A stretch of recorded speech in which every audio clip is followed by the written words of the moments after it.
कहे अरे टंगिए में टंगिया ए बाबू टंगिए में टंगिया फसवाली नी हो ननदी भौजैया रे टंगिए में टंगिया अरे टंगिए में टंगिया फसवाली नी हो कहे टंगिए में टंगिया फसवाली नी रे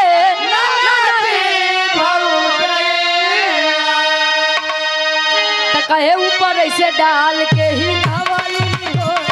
नदी भौजैया ऊपर ऐसे डाल के ही नवाली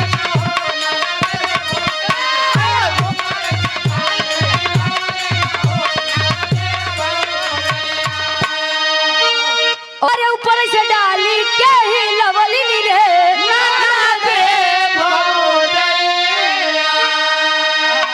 ये न कर लोगन वाली बा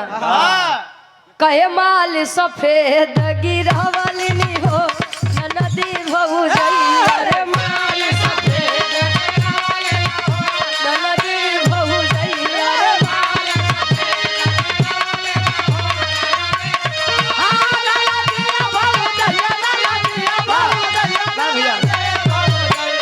माल सफेद गिरवाली हो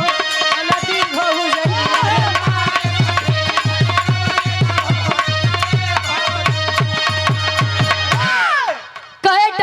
टंगिया फसवली नहीं हो नदी भौजैया त ऊपर से डाल के हिलवली न हो नदी भौजैया डाल के हिलाई त माल सफेद गिरवली न हो नदी भौजैया तनी से सुने बाबूजी हरे नहीं त लगा उल्टा सीधा बोले पहले के समय में काकी दाई लोग हमरे भोरारिया 4 बजे जब उठे जाता पे बैठे उठाई तब बैठे अब मान ला जैसे सोवत यहाँ तो सोते पहुंची हैं वाले वैसे बैठ जाइए ढेर तर्क करत थे यार हम जानत थी ना ए भैया ये लोग जब गेहूं लेके जाता लगे बैठे आ जाता में जब गेहूं डाल के ऊपर मुट्ठा पकड़ के घुमावे पकड़ के हिलावे तो वह सफेद सफेद आटा गिरावे अब आज समय में जो करे घरे गेहूं के रोटी बन जाए तो ऐसा बतावे जैसे लागत बा हाँ मैहर के दर्शन के लौटा है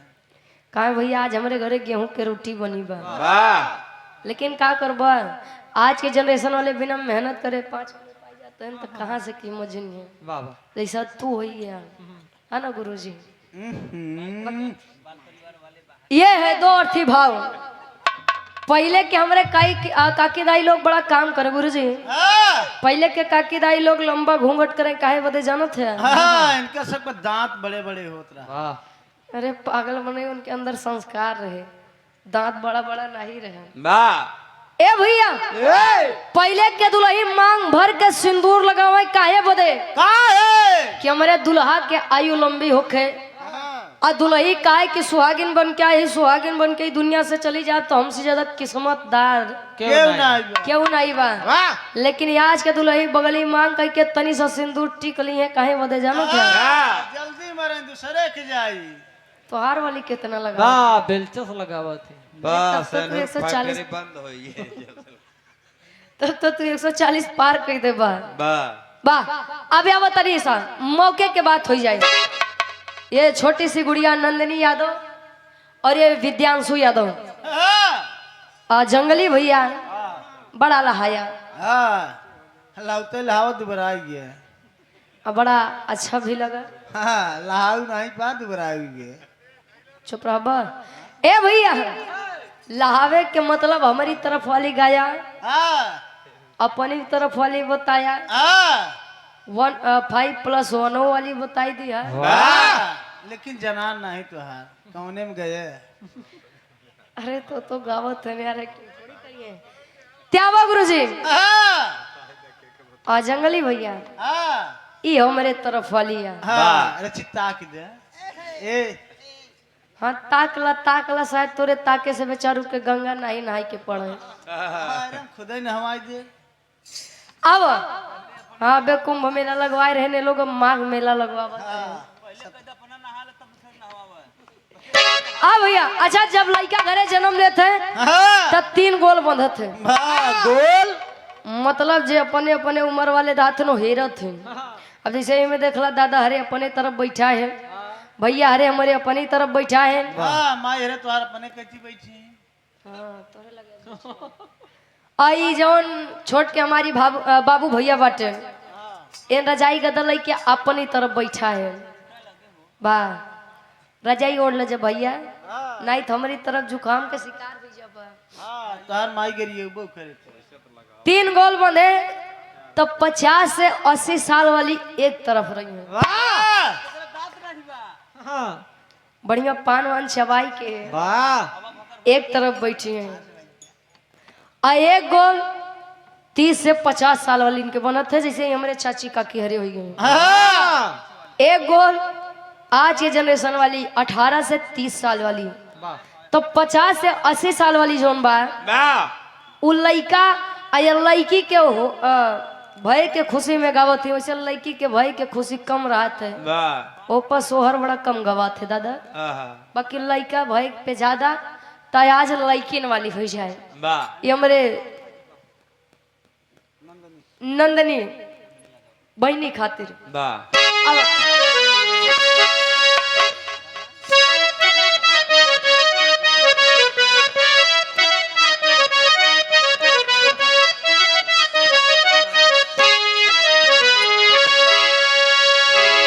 अरे रनिया तोहरे तजन में कुमरिया गजब निकला गई हो। आरा रानी तुम्हारा तजाना मैं तुम्हारे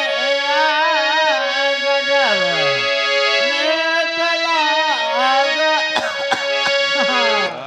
अरे दादी सफारी अटका दिव्या इतना स्वर में गबू न। सर में गाय बिटिया। हाँ अरे तो जब नहीं बर्दाश्त बा तो का करे वीर बात ये है। हाँ तोहरे दादा दी है। बोल बुढ़े कहे कि देवता सब फूल बरसा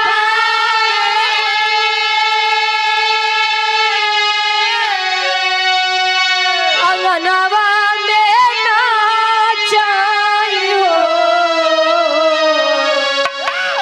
ए जंगली भैया यार देखा हाँ पानी छोड़ दे छोड़ा या हमारी तरफ वाली हाँ, कहे बिना बदरी के बरस ऐसा बनवा गजब निकला गई हो। बिना बदरी के बरस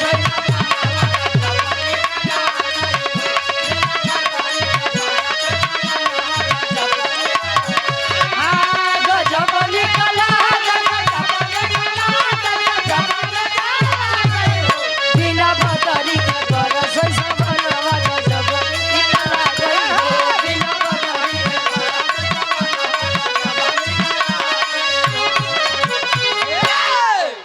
ई तमाल हमरे दाई लोग गाँव है उनसे माई के लई के हाँ माई के लेके माई नहीं और माई के लई के हमारे चाची अरे कहाँ रे बूढ़ा माई है तनी बगल हटू तू बुढ़ती कान पूरे ओ लोग गाँव है और ये सोहर गीत के यूट्यूब पे आप लोग बड़ा सुनो थे और इंस्टाग्राम पे काफी रील भी बनी बा। आई गीत के हर मंच पे लगभग हम 3-3.5 महीने से लगभग गावत है लगातार। आई ऐसा कोनो मंच नहीं बचा बा जहाँ ई गीत के फरमाइश ना हो। सब करवा ले खैर हाँ ई तो मान लो पहले आज हम बिना फरमाइशे के गाय देते हैं, अब भाई कुछ देरी बाद उगाला फरमाइश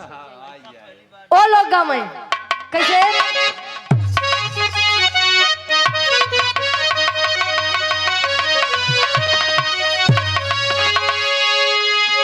अरे भला जे कर भला जे कर पिराय उहै जान दूसरे केहू ना जाने। भला जे कर पिराय तो देखे हम बाराती वाले कार्यक्रम से बड़ा घबराई थी। हम तो सोचे कहे जंगली भैया फंस आए। हाँ का फंसे हैं बेचारे वैसे परेशान है। ये 151 रुपए देकर सम्मान के हम तो कहे लगे बराती में कार्यक्रम होई। आज के जमन ठंडी बा भाई साहब, हम कब से इंतजारो करते कोहिरा कब पड़ी ओ लोग गावे कैसे अरे भला जे कर पिराय उहै जाने दूसर केहू का जाने भला जे कर पिराय उहै जाने दूसर केहू का जाने भला जे कर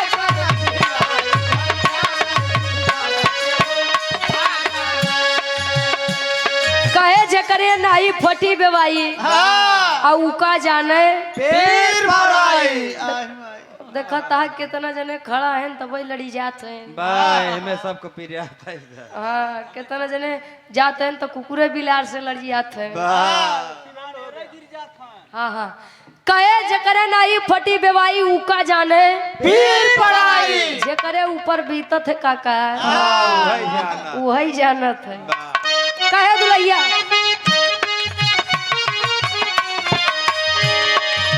सासू न जाने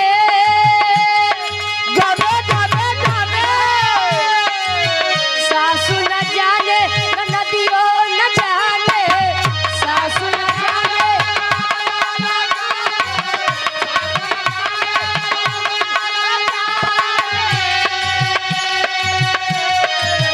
सासू न जाने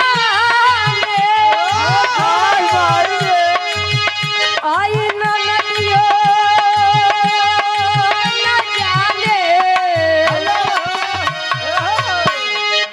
अच्छा ये बात हो जाता